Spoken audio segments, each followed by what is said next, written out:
ಎಷ್ಟು ರಿಗ್ರೆಟ್ ಇದೆ ಆಚೆ ಬಂದಿರೋದು? ಮ್ಯಾಮ್ ರಿಗ್ರೆಟ್ ಅನ್ನೋದು 100% ಇದ್ದೇ ಇರುತ್ತೆ. ಯಾಕಂದ್ರೆ ಅಷ್ಟೆಲ್ಲ ಕನ್ಸಿಡ್ಕೊಂಡು ತುಂಬಾ ಹೋಪ್ಸ್ ಎಲ್ಲ ಇಟ್ಕೊಂಡು ಹೋಗಿರ್ತೀವಿ.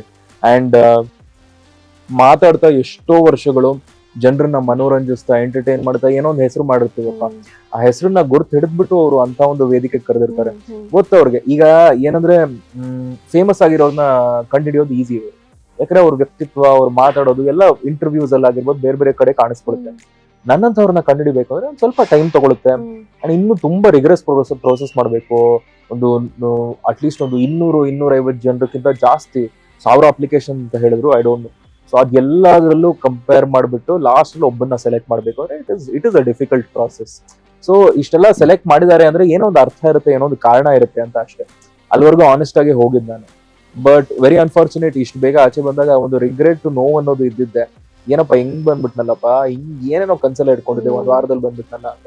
ಆದ್ರೆ ಮನೆ ಬಿಟ್ಟು ಆಚೆ ಬರೋವರೆಗೂ ನಿಮಗೆ ಗೊತ್ತಾಗಲ್ಲ. ಇಲ್ಲಿ ಬಂದಾಗ ಗೊತ್ತಾಗುತ್ತೆ ಅದು. ಇಟ್ ಕಿಕ್ಸ್ ಇನ್ ಅವಾಗ.